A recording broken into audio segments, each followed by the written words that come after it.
마지막 절은 다 같이 읽겠습니다. 제가 먼저 읽겠습니다. 너는 청년의 때에 너의 창조주를 기억하라. 곧 곤동한 날이 이르기 전에 아무 낙이 없다고 할 해들이 가깝기 전에 해와 빛과 달과 별들이 어둡기 전에 비 뒤 구름이 다시 일어나기 전에 그리하라.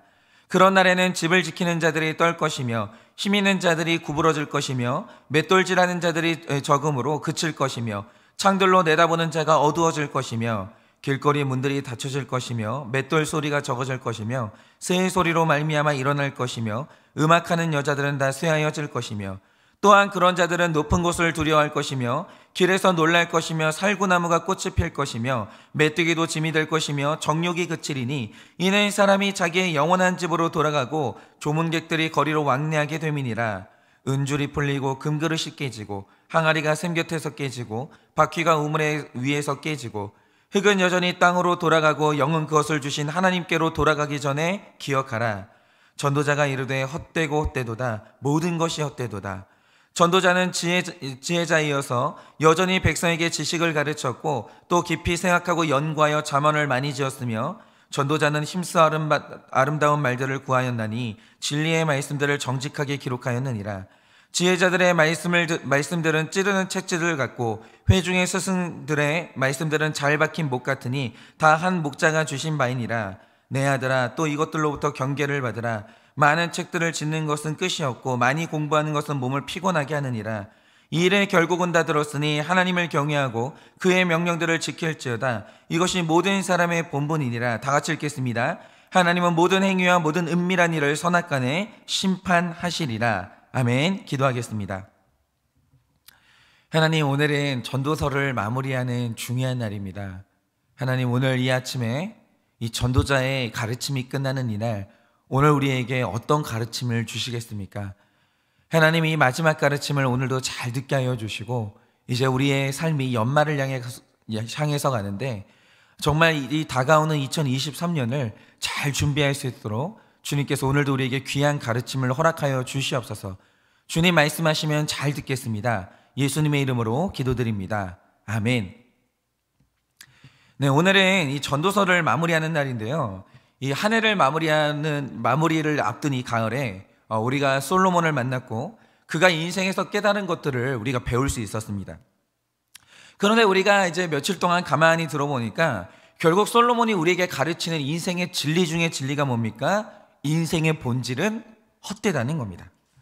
그런데 제가 첫 시간에 말씀드린 것처럼 헛되다는 것은 완전한 텅 빈 공간을 말하는 것이 아니라 인생의 분수령을 말하는 것인데요.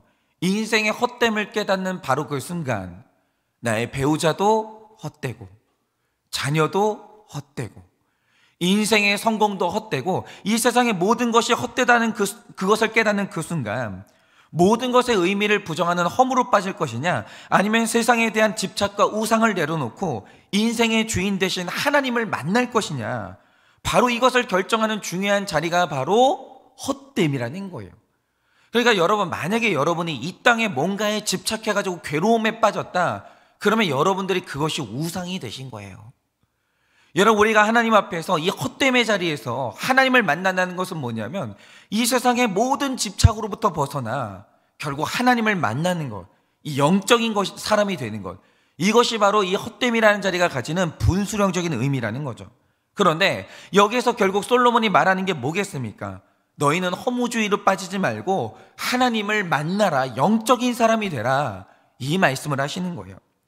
그런데 역시나 오늘 이 전도서의 마지막 날인데 그가 이 마지막 날 가장 처음으로 하는 말이 뭡니까? 너는 청년의 때에 너의 창조주를 기억하라는 거예요. 여러분, 그런데 이게 말이 짧아도요 굉장히 많은 것을 담고 있는 깊은 말입니다. 그래서 오늘은 우리가 이 전도서의 마지막 장을 묵상하면서 과연 청년의 때에 나의 창조주를 기억한다는 게 뭔지 오늘 우리가 이것을 좀 묵상하고자 합니다. 일단 우리가 1절에서 주목할 것은 이 창조주라는 단어가 있고 그 다음에 때라는 말이 있거든요. 창조주와 때, 이것이 오늘 굉장히 중요한 두 단어인데, 그러면 창조주와 때라는 단어가 왜 중요한 것인가? 여러분, 우리가 신앙생활을 할 때요 모든 것의 시작이 하나님을 아는 것으로부터 시작하거든요. 이게 무슨 말이냐면 우리가 하나님을 영접한다라고 할 때 이게 서로의 위치를 결정하는 개념이요. 그러니까 하나님을 영접한다는 것은 위치의 재조정이 일어나는 겁니다. 우리는 하나님을 나의 왕으로 인정하는 것이고 나는 그의 창조물이라는 것을 인정하는 거예요. 그래서 믿음을 갖는 순간 하나님은 나의 절대적인 윗질서로 올라가시는 것이고 나는 그 밑에 순종하는 밑질서로 들어가는 겁니다. 믿음은 위치를 잡는 거예요. 위치를 혼동하지 않는 겁니다. 그래서 신앙생활이라는 것은 하나님을 기쁘시게 하는 삶이 되는 것이지 내 기쁨이나 내 취향대로 사는 삶이 아니라는 거예요. 예를 들어서 제가 지난 수요일인가요? 제 형님이 정말 몇 년 만에 캐나다에서 한국으로 지금 놀러 왔어요. 휴가를 왔어요. 그런데 제 형의 휴가가 길기 때문에 아마 제 생각에는 형이 저희 교회도 한번 놀러 올 것 같은데 이 형이 휴가가 길기 때문에 제가 한국에 있는 동안 당연히 만날 생각을 하고 있었거든요. 그런데 저희가 남자 형제들이라 사실 뭐 반갑다는 표현이나 이 살가운 표현은 평소에 잘 안 하고 삽니다. 그냥 사고 났다는 연락이 없으면 잘 살고 있겠지, 죽었다는 연락 없으면 살아 있겠지, 뭐 그러고 살고 있거든요. 그런데 저희 집안의 특성상 그게 사이가 나빠서 그런 게 아니고요. 아버지도 젊으실 때 저희 학교 생활이나 그런 걸 물어본 적이 없고 저희도 그런 걸 궁금해 본 적이 없기 때문에 서로 그냥 알아서 잘 살고 있겠거니, 그런데 어려운 일이 생기면 힘을 합치고 그게 이제 저희 집 문화입니다. 근데 그런데 이게 저희 어머니는 그게 너무 불만인 거예요. 아니, 피를 나눈 형제가 됐으면 서로 안부도 좀 묻고 살갑게 좀 돼야지. 아무리 형제라도 그렇게 되면 결국 언젠가는 남이 되는 거다, 이런 걱정을 늘 하셨거든요. 그런데 오랜만에 형이 이제 한국을 딱 왔어요. 이때 저희 어머니가 바라는 것은 뭐냐면 동생들이 공항까지 가서 형을 맞이하고 식사하고 이렇게 동화에서 나오는 의 좋은 형제 있잖아요. 이런 모습을 원하시는 거예요. 그런데 이제 현실이 막내도 목회에 매여 있고 저도 목회한다고 교회에 매여 있으니까 공항에 마중 나갈 사람이 아무도 없는 거예요. 그래서 저희가 형한테 잘 왔냐, 며칠 후에 봅시다, 이러고 마는 거죠. 그런데 사실 저희는 어린 시절 내내 이러고 살았기 때문에 문제의식이 없어요. 이게 뭐가 잘못됐어요. 그런데 이상하게 저희 어머니는 이게 가슴이 아프신가 봐요. 지금도 도대체 왜 이러시는지 알 수가 없는데 어쨌든 저희 어머니는 그런 게 좀 불만이십니다. 그래서 며칠 전에 저희 어머니가 전화를 하시더니, 야, 형이 왔는데 전화도 좀 하고 잘 왔냐고 인사도 좀 하고 그러지, 왜 그렇게 대면 하냐, 엄마는 너희가 이렇게 사는 게 너무 가슴이 아프다, 또 이러시는 거예요. 그런데 이상한 게 뭐냐면요, 제가 나이를 좀 먹어서 그런지 어머니 말씀에 동의는 안 되거든요. 그런데 어머니가 가슴 아파하시는 게 싫더라고요. 어머니가 힘들어 하시는 게 이제는 좀 싫어요. 그래서 그러던 중에 2주 전에 저희 형이 이제 어머니가 계시는 속초를 갔는데 어머니가 저한테 전화를 하시더니 형이 속초에 왔으니까 네가 좀 은근히 와줬으면 좋겠다, 이런 마음을 비추시는 거예요. 그런데 제가 매일 아침 예배를 섬기고 있으니까 만약 제가 형을 만나러 간다면 아침 예배 섬기고 그 즉시 출발해가지고 당일치기로 갔다 와야 되거든요. 근데 저는 그게 체력적으로 엄청나게 부담이 돼요. 그래서 오랫동안 고민한 끝에 못 가겠다, 이 스케줄은 나한테 무리다, 이런 생각을 하고 있었고 이제 그런 결론을 내린 다음에 2주 전에 금요일 아침에 기도를 하고 있었거든요. 그런데 갑자기 하나님이 저를 엄청 꾸짖으시는 거예요. 야, 만약에 네가 한일교회 성도님한테, 이 속초에 있는 한일교회 성도님한테 무슨 일이 생겼으면 야, 네가 속초까지 안 갔겠냐? 너는 어떻게 매사에 그렇게 일중심적이냐? 어떻게 이렇게 목사 일을 하는 거는 좋은데 네 부모님 마음 상하는 건 그렇게 안중에도 없냐? 어쩌면 넌 그렇게 이기적이냐? 나는 네가 아무리 사역을 열심히 해도 부모 마음을 아프게 하는 걸 아무렇지도 않게 생각하는 그 열심은 나는 기쁘지가 않다, 이런 마음을 주시는 거예요. 그래서 결국 제가 월요일에 형을 만나러 결국 속초를 갔습니다. 그런데 여러분, 이 발걸음은요, 형을 만나러 간 것도 아니고 근본적으로 어머니 마음을 기쁘게 하려고 간 것도 아니에요. 이것을 하나님이 원하시고 하나님이 기뻐하시니까, 나의 왕 대신 하나님이 원하시는 일이니까 사실은 제가요 그래서 간 겁니다. 그런데 그리스도인의 삶이 이런 거라는 거죠. 여러분, 예수님이요 나 같은 것을 살리기 위해서, 나 같은 것을 살리기 위해서 자기 목숨까지 버리셨기 때문에 저는 이런 하나님을 나의 왕으로 기꺼이 섬기는 것이고, 이제 저의 인생은요, 하나님께 기쁨이 되는 삶을 사는 게 제 인생의 목적이에요. 그런데 그래서 우리 인생에서 가장 중요한 지식 중에 하나가 뭐냐면, 도대체 하나님이 기뻐하시는 게 뭔가. 여러분도 그러시죠? 그러니까 내가 아무리 힘든 일을 했어도요, 하나님을 기쁘시게 하는 일을 하고 나면요, 그렇게 마음이 기뻐요. 거듭난 사람은요, 그렇습니다. 이상해요.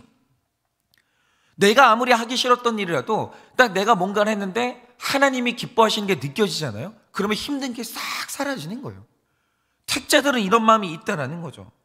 하나님이 중요하게 생각하시는 게 뭔가, 하나님이 기뻐하시는 게 뭔가, 이걸 아는 지식이 택자에게는 정말 중요해요. 그런데 전도서를 보면요, 솔로몬이 아주 강조하는 것이 하나 있는데, 그게 뭐냐면 하나님이 진짜 기쁘게 여기시는 것 중에 하나가 뭐냐면 때를 잘 지키는 거예요. 여러분, 지난 전도서 3장 1절을 보면 솔로몬이 이렇게 말합니다. 범사의 기한이 있고 천하 만사가 다 때가 있나니, 이런 말을 하는 거예요. 그러니까 솔로몬이 가만히 하나님이 창조하신 이 만물을 보니까요, 모든 일들을 보니까 하나님은요, 때를 정해놨어요. 그리고 3장 내내 이 때가 얼마나 중요한지를 말하는 거죠. 그러니까 여러분, 하나님의 나라라는 것은, 하나님의 섭리라는 것은 타이밍이 생명이에요. 타이밍이 생명입니다. 여러분, 제가 자주 말씀드리지만 회개는 무조건 타이밍이에요. 내용보다 타이밍이에요. 여러분, 회개는요, 이 땅에 살아있는 날 동안 하는 것이지, 똑같은 회개라도 타이밍을 놓쳐서 죽은 다음에 하면 아무 소용이 없어요. 아무 소용이. 그래서 여러분, 십자가는 지혜고 지혜의 본질은 타이밍이에요. 타이밍 놓치잖아요, 아무것도 아닙니다. 그래서 하나님이 설계하신 섭리를 보면 인생에서 꼭 해야 되는 이 모든 일들은 인생에서 꼭 해야 되는 양이 정해져 있거든요. 그러나 이 모든 것들을 적절할 때 하면 아름답거든요. 그런데 때를 놓치고 타이밍을 놓치면 의미가 없어지거나 완전히 추해집니다. 예를 들어서 이 땅에 태어나는 모든 사람들은요, 지랄 총량의 법칙을 가지고 있어요. 인생에서 떨어야 되는 지랄의 총량이 있다는 거죠. 이걸 지랄 총량의 법칙이라고 하는데, 그러면 지랄 총량을 채우기에 가장 좋은 때가 언제냐? 그게 바로 사춘기의 때예요. 그게 제일 좋은 때예요. 그러니까 이 청소년기를 앞둔 이 부모님들이 정말 고난인데요, 이때 아이들이 본격적으로 지랄 총량을 채우기 시작하거든요. 그런데 이 꼴을 못 보는 분들이 있어요. 이거를 못 참는 분들이 있어요. 그런데 여러분, 지금 당장 그 생각을 바꾸셔야 됩니다. 그 아이가 지금 지랄 총량을 채우지 못하면 나중에 어쨌든 채워야 돼요. 그러니까 왜냐하면 이게 총량이 정해져 있기 때문에. 그런데 생각을 해보세요. 이 아이가 어린 시절에 부모님 밑에서 광풍 같은 지랄 총량을 다 채운다고 하죠. 그러면 부모님들이 그 자식을 버리시겠습니까? 아니요. 어린아이가 반드시 채워야 되는 지랄 총량을 부모님 밑에서 채우면, 청소년 때에 채우면 가장 안전하게 채울 수 있는데, 동시에 아이가 지랄하는 모습을 보면서 부모님들이 다 회개하는 거예요. 하나님 음성을 듣는 거예요. 그게 가장 아름다운 그림이에요. 그런데 부모님들이 나는 그 꼴 못 본다, 어디서 그냥 기어오르냐, 네가 어디서 그렇게 버릇없이 행동하냐, 이러면서 나는 그 꼴 못 본다고 하면서 특별히 가부장적인 아버지들이 지랄 떠는 자녀들을 완력으로 찍어 눌러버립니다. 그리고 자랑하는 게 뭐냐? 내가 눌러준 덕분에 우리 애가 사춘기 없이 너무 잘 지나갔다는 거예요. 다른 애들은 다 저렇게 그냥 이 지랄을 떠는데 우리 애는 너무 예의 바르고 착하다라는 거죠. 그게 착각이에요. 여러분, 그게 재앙입니다. 여러분, 사춘기에 지랄 총량을 채우지 못한 아이들은요, 어른이 돼서 채우기 시작하는데, 직장에서 그 총량을 채운다? 그럼 어떻게 되겠습니까? 직장 상사는 부모가 아니에요. 누가 그 꼴을 봅니까? 잘려요. 여러분, 그 지랄 총량을요, 직장 가서 채우는 사람들이 있다고요. 잘립니다. 그런데 만약에 그 사람이 결혼을 해서 배우자나 자녀한테 지랄 총량을 채운다고 생각해 보세요. 배우자는 부모가 아니에요. 배우자가 못 살아요. 결혼한 다음에 그걸 채우기 시작하면. 그리고 그 밑에 있는 자녀는요, 정신적으로 아픈 애가 되는 겁니다. 여러분, 노는 것도 마찬가지예요. 여러분, 이 땅에 태어난 모든 인간은요, 무조건 놀아야 되는 오락 총량이 있어요. 오락해야 돼요. 총량이 있다라는 거죠. 그런데 이걸 어릴 때 해야 돼요. 그런데 만약에 오락의 총량을 어릴 때 채우지 못한다, 그러면 그 사람은요, 커서 놀아야 돼요. 그런데 아이들이 어릴 때 잘 놀면요, 놀이터에서 놀거나 뭐 그때 다치고 친구들하고 놀거나 게임하면서 놀고 그러고 끝나요. 어릴 때 놀면요, 가장 건전하게 끝나요. 그런데 사람이요, 어릴 때 못 놀면 성인이 돼서 놀아야 되는데, 여러분, 사람이요, 다 커가지고 놀기 시작하면 어떻게 되는 줄 아십니까? 돈을 있는 대로 쓰면서 재정이 파탄나고, 시간을 있는 대로 쓰면서 자기 개발이 안 되고, 가정이 있는 사람이 놀러 다니면서 가정이 파탄이 나는 거예요. 여러분, 어른 돼서 놀기 시작하잖아요. 대책도 없는 겁니다. 그러니까 하나님이 정하신 세상에서는 그냥은 못 넘어가고, 사는 날 동안 반드시 채워야 되는 것들이 있어요. 해야 되는 일들이 있다라는 거죠. 그런데 그 모든 일들을 때에 맞게 하면 되게 건강해요. 아름다운데, 똑같은 일이라도 때를 벗어나면 바로 그게 죄가 되는 것이고, 말할 수 없이 공경이 되는 것이고 추해지는 거예요. 그러니까 오늘 말씀에서 너는 청년의 때 너의 창조주를 기억하라 라고 하는데, 이 말 뜻이 뭐겠습니까? 창조주 하나님이 정해주신 인생의 일들을 정해진 때에 꼭 하라는 거예요. 그 지혜를 가지라는 겁니다. 절대로 때를 놓치지 말라는 거예요. 그런데 중요한 건 이거죠. 여러분, 우리가 살면서 꼭 해야 되는 일은 무엇이고 그 때는 어떻게 분별할 수 있겠습니까? 근데 사실 이거는, 이 타이밍의 문제는요, 지혜에 속하는 영역이기 때문에 딱 잘라서 말할 수는 없어요. 그런데 아주 중요한 기준을 제시할 수는 있습니다. 그게 뭐냐? 이 전도자가 계속해서 말하는 이 한 줄을 반드시 기억하셔야 되는데, 자, 들으세요. 있는 것은 없어져요. 그거 법칙입니다. 있는 것은 없어져요. 그러니 가지고 계신 분들은 마음의 준비를 하셔야 됩니다. 자녀가 있습니까? 그 자녀 없어져요. 돈이 있습니까? 돈이 없어져요. 지금 나에게 건강이 막 있으십니까? 그 건강 없어져요. 정하신 하나님의 이치예요. 그런데 없습니까? 없는 것은 반드시 생겨요. 없는 것은 채워진다라는 거죠. 근데 이걸 좀 더 선명하게 말하자면, 우리에게 물질이 있고 젊음이 있고 기력이 있고 지위가 있고 이렇게 뭔가 있는 때가 있어요. 전성기가 있다라는 거죠. 그러면 그때 우리가 가져야 되는 마음이 뭔가, 있는 때에는 마치 내일 죽을 사람처럼 그 있는 것들을 사용하고 살아야 돼요. 마치 내일 죽을 사람처럼. 그러니까 이런 거죠. 만약 내가 내일 죽어서 하나님을 만난다라고 하면 오늘 나의 젊음을 어떻게 사용하시겠습니까? 만약에 이 젊은이들이 내일 죽을 사람처럼 산다라고 하면 이 젊음을 아주 경건하게 사용할 수 있는 거예요.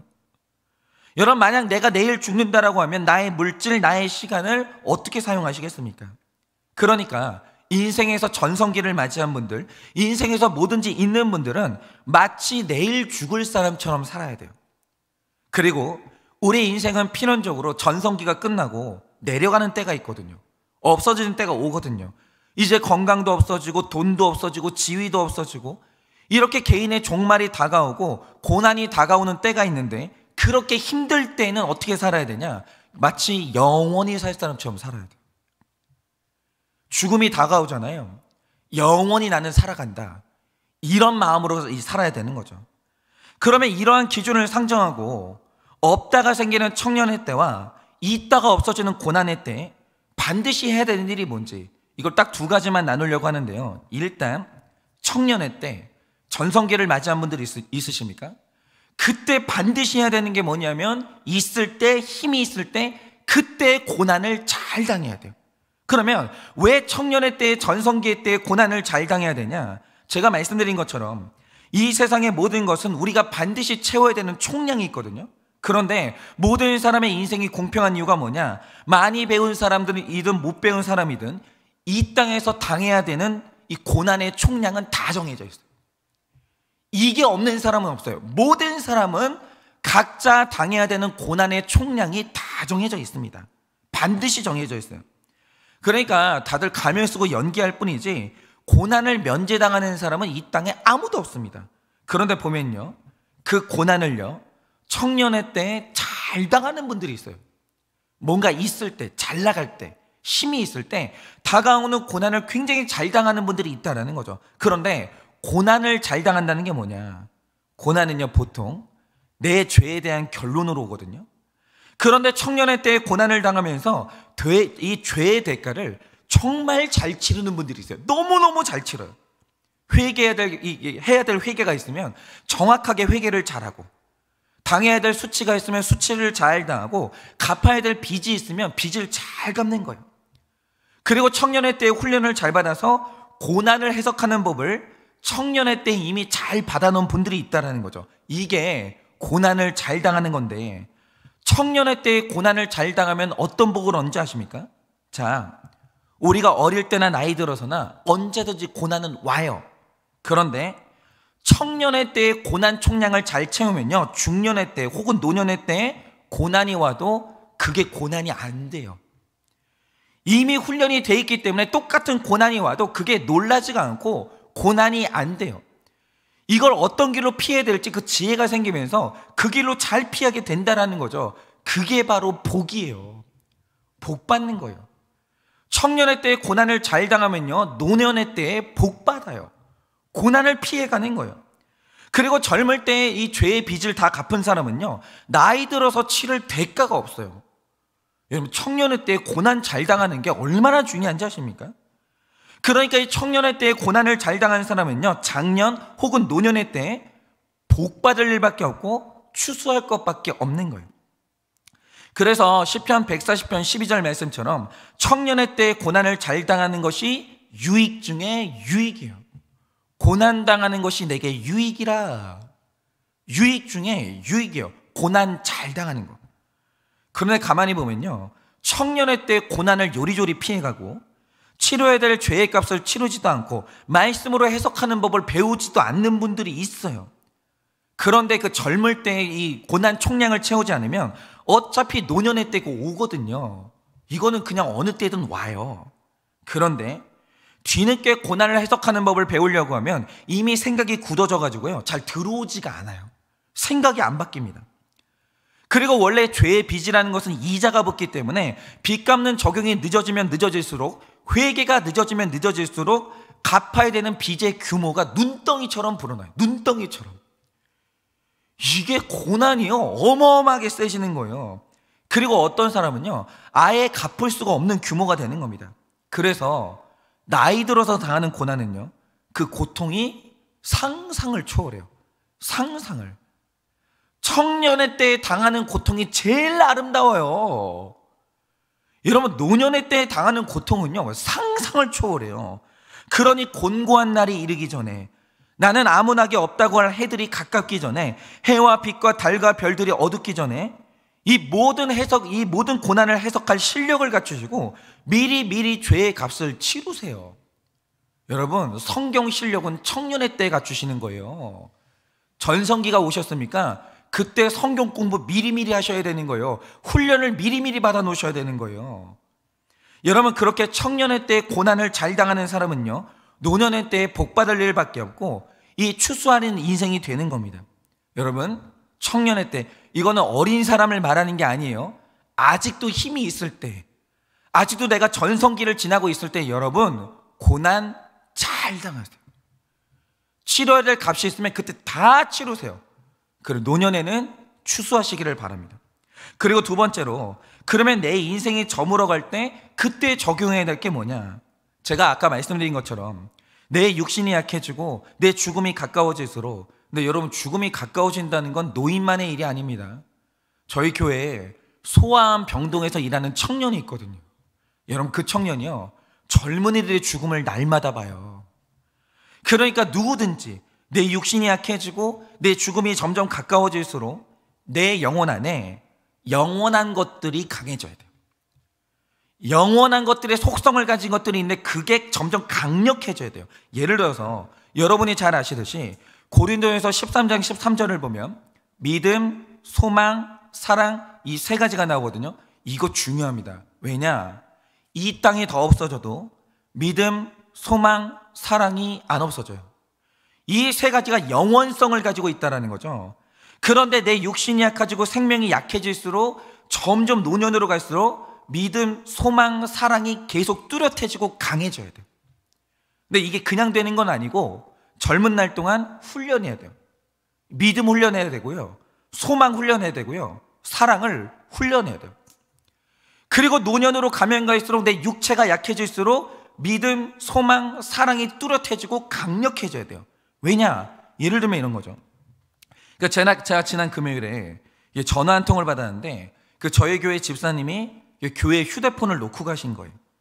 그런데 이분이 얼마든지 교회에 와서 가져가실 수도 있었는데 본인이 계신 곳에 제 아내를 불러서 그 김에 이것저것을 좀 주고 싶으셨던 것 같아요. 나누고 싶으셨던 것 같아요. 그래서 제 아내에게 조심히 전화하셔가지고 혹시 휴대폰을 가져다 주실 수가 있냐, 그리고 저랑 같이 좀 뭔가 나눌 수 있냐, 이렇게 물어보시더라고요.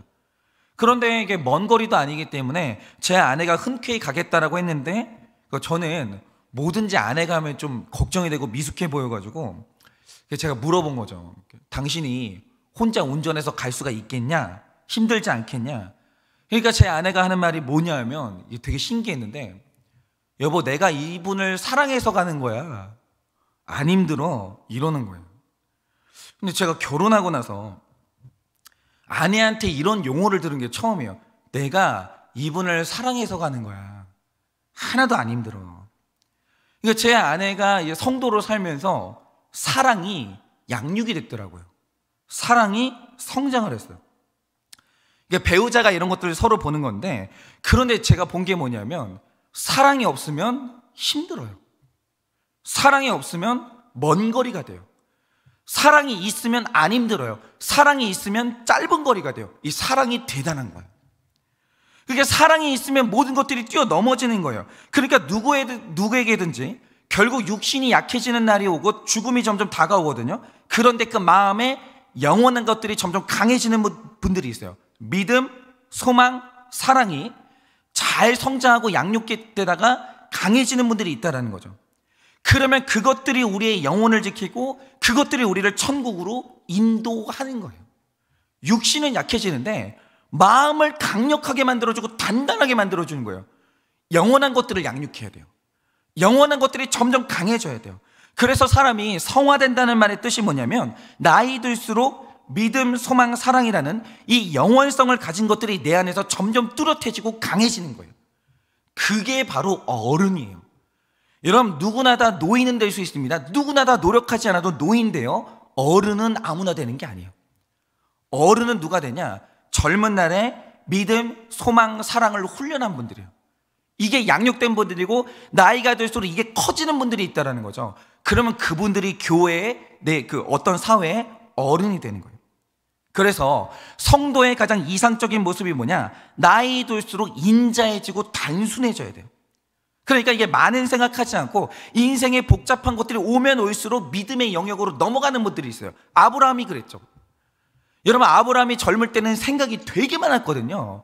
그런데 나이 들면 들수록 하나님이 똑같은 시험을 주시거든요. 어느 날 네 아들 이삭을 바치라는 거예요. 그런데 믿음, 소망, 사랑이 이제 강해지니까 아브라함이 노년에 단순해져요. 복잡해지질 않아요, 사람이. 그냥 믿음으로 넘겨버리는 거예요. 그러면 사람이요, 꼬인 게 없고 나이 들어서 인자해지는 거예요. 혈기가 없어지고.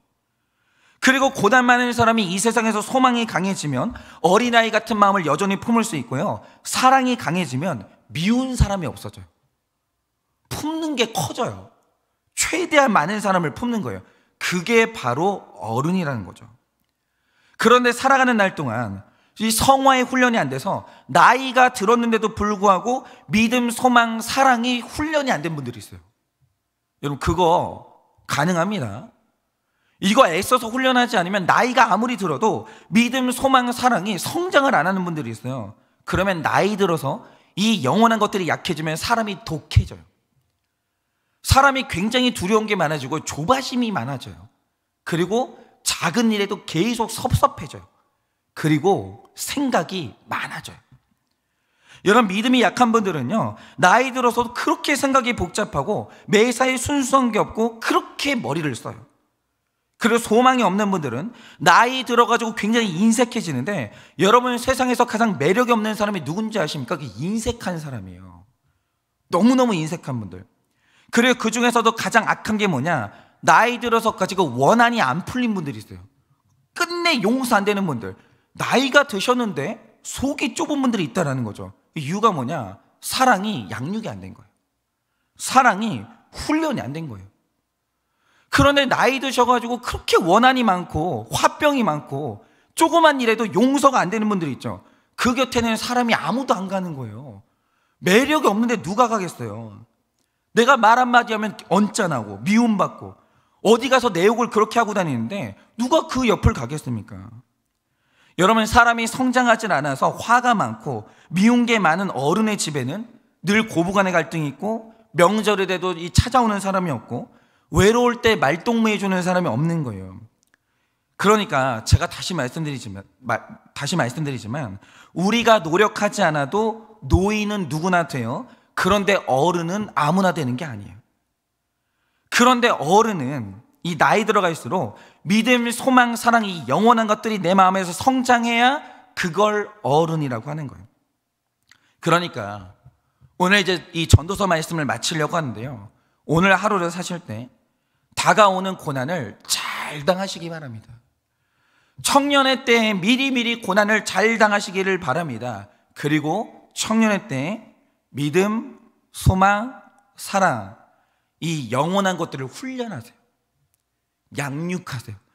그거 훈련 안 되는 거 방치하시면 큰일 납니다. 믿음 성장해야 되고, 소망이 성장해야 되고, 사랑이 성장해야 돼요.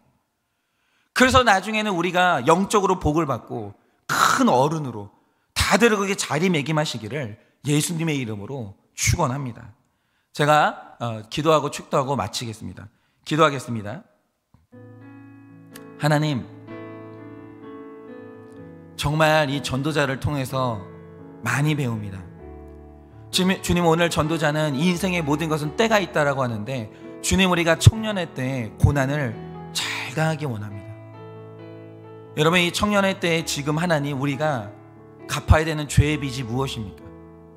당해야 되는 수치가 무엇입니까? 내가 이때 하나님 앞에 이 고백해야 되는 이 죄 고백이 무엇입니까? 청년의 때에 이 죄의 값을 잘 치르게 하셔서 노년의 때에는 고난이 없어지게 하시고 추수할 것만 남는 복된 인생이 되게 하여 주시옵소서. 또한 지금 바로 이때 우리가 믿음, 소망, 사랑이라는 이 영원한 것들이 내 안에 잘 성장하기를 원합니다.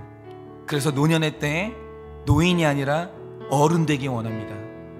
하나님, 우리가 이 마음 가운데 이 모든 것들이 강해져서 하나님 앞에 큰 사람 되기를 원하오니 주여, 이 청년의 때에 믿음, 소망, 사랑이 강해지게 하여 주시옵소서. 지금은 우리 주 예수 그리스도의 은혜와 하나님 아버지의 그 크신 사랑과 성령님의 위로하시고 교통하여 주시는 그 역사하심이 오늘도 주님이 정하신 그때에 잘 살아내서 하나님 앞에 복받기를 원하는 모든 성도님들의 머리 위에 지금으로부터 영원 무궁토록 함께 있을지어다. 아멘.